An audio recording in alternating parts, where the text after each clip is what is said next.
सभी को नमस्कार। आर्य संस्कृत क्लासेज इस यूट्यूब परिवार में आप सभी का हार्दिक स्वागत है।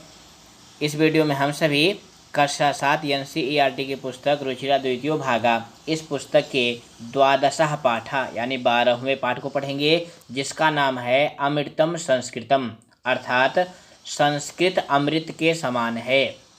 यानी इस पाठ में संस्कृत भाषा की क्या क्या विशेषता है इसको जानेंगे। तो देखिए, पाठ को प्रारंभ करते हैं। विश्वस्व उपलब्धासु भाषासु, विश्वस्व विश्व की, उपलब्धासु भाषासु उपलब्ध भाषाओं में संस्कृत भाषा प्राचीनतमा अस्ति, संस्कृत भाषा सबसे प्राचीन भाषा है। भाषे इयम, यह भाषा अनेकासां भाषाणां जननी मता, यह भाषा अनेक भाषाओं की जननी माता मता मानी जाती है। यानी संस्कृत भाषा अनेक भाषाओं की जननी मानी जाती है। प्राचीनयो ज्ञान विज्ञानयो, प्राचीन ज्ञान विज्ञान की निधि यानी खजाना अस्याम सुरक्षितः, अस्याम इसी संस्कृत भाषा में सुरक्षित है। संस्कृतस्य महत्व विषये, संस्कृत के महत्व के विषय में केनापि कथितम, किसी ने कहा है। अब क्या कहा है? भारतस्य प्रतिष्ठे द्वे, भारत की दो प्रतिष्ठा हैं, संस्कृतम संस्कृति ही तथा, संस्कृत भाषा और भारतीय संस्कृति। प्यारे बच्चों, यहाँ पे ध्यान देना कि संस्कृत और संस्कृति दोनों में अंतर है। संस्कृतम का अर्थ होता है संस्कृत भाषा और संस्कृति का अर्थ होता है कल्चर, यानी भारतीय संस्कृति यानी इंडियन कल्चर।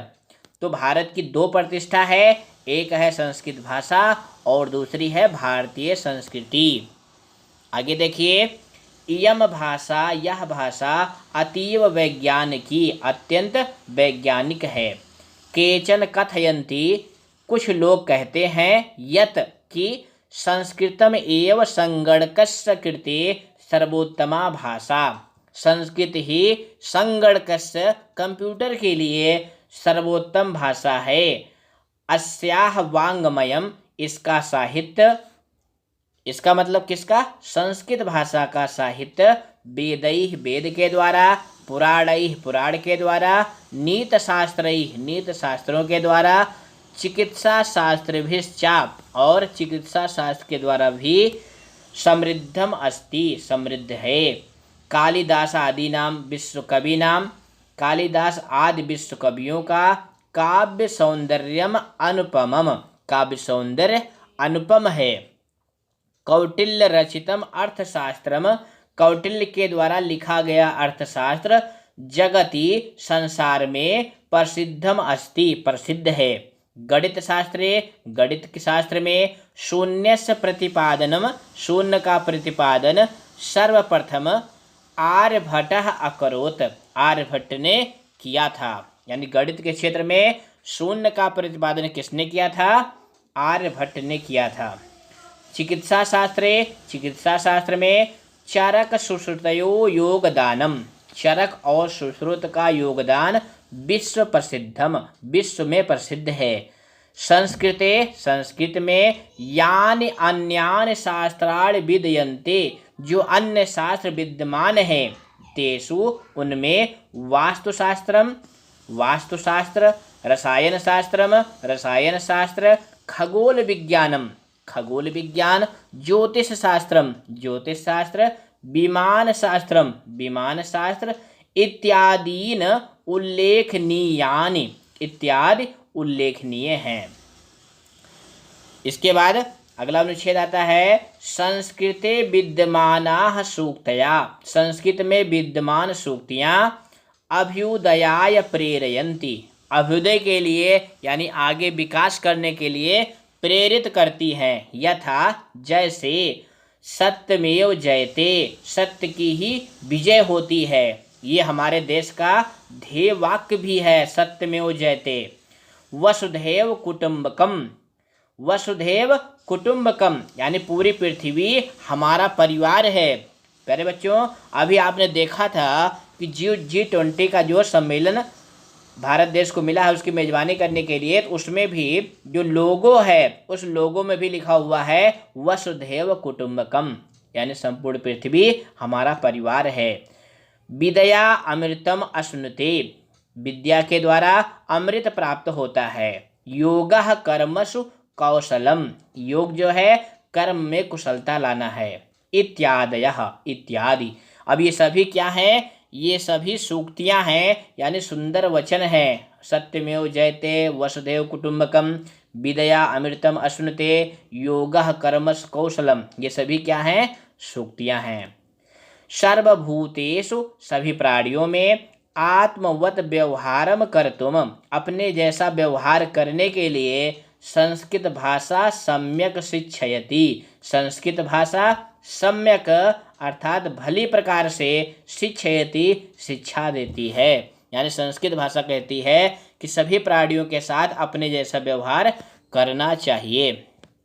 इसके बाद अगला अनुच्छेद है केचन कथयन्ति, कुछ लोग कहते हैं, यत कि संस्कृत भाषायाम, संस्कृत भाषा में केवलम धार्मिकम साहित्यम वर्तते, केवल धार्मिक साहित्य है। यानी कुछ लोग कहते हैं समाज में कि संस्कृत भाषा में केवल धार्मिक साहित्य है। ऐसा धारणा, यह धारणा समीचीना न अस्ति, समीचीन अर्थात उपयुक्त नहीं है। संस्कृत ग्रंथेषु, संस्कृत ग्रंथों में मानव जीवनाय विविधाः विषयाः समाविष्टाः सन्ति, मानव जीवन के लिए विविध प्रकार के विषय समाविष्ट हैं। अब कौन कौन विषय हैं वो आगे देखिए लिखा हुआ है। महापुरुषाणाम मति, महापुरुषों की बुद्धि, मति माने क्या होता है? बुद्धि। उत्तम जनानाम धृति, उत्तम लोगों का धैर्य। सामान्य जनानाम जीवन पद्धति चा, और सामान्य लोगों की जीवन पद्धति वर्णिताः सन्ति, वर्णित है। अतः इसलिए अस्माभिः, हम सबके द्वारा, संस्कृतम अवश्यम एव पठनीयम, संस्कृत अवश्य ही पढ़ना चाहिए। यानी इन सब बातों का अगर हमें ज्ञान प्राप्त करना है तो हमें संस्कृत भाषा अच्छे से पढ़ना चाहिए। उसके बाद तेन, उसके द्वारा, किसके द्वारा? यानी जब हम सब संस्कृत पढ़ेंगे, यानी सभी लोग संस्कृत पढ़ेंगे, उसके द्वारा मनुष्यस्य, मनुष्य का, समाजस्य चा, और समाज का, परिष्कारः भवेत्, परिष्कार होगा, यानी समाज का सुधार होगा। उक्तम चा, कहा गया है। अब ये श्लोक है, इसको थोड़ा लयबद्ध पढ़ेंगे। तो कैसे पढ़ेंगे? अमृतम संस्कृतम मित्र, सरसम सरलम वचः, भाषासु महनीयम यद, ज्ञान विज्ञान पोषकम। अब इसका हिंदी अनुवाद देखिए। मित्र, हे मित्र, अमृतम संस्कृतम, यानी संस्कृत अमृत के समान है। उसका जो वचः यानी वचन है, सरसम रसयुक्त है, सरलम बहुत सरल है। भाषासु महनीयम यद, यानी जो भाषाओं में महान है वह क्या है? संस्कृत है। और संस्कृत कैसी है? ज्ञान विज्ञान पोषकम, ये ज्ञान विज्ञान की पोषण करने वाली भाषा है। कौन? संस्कृत। इसलिए हे मित्र, संस्कृत हमें अवश्य पढ़नी चाहिए। इसके बाद ये इस पाठ के शब्दार्थ हैं, इसको कॉपी में आप सभी नोट कर लेंगे। इस पाठ के प्रश्नोत्तर को देखने के लिए यहाँ पर जो वीडियो दिखाई दे रही है इसको देखकर लिख लेंगे। तो फिर मिलेंगे, धन्यवाद।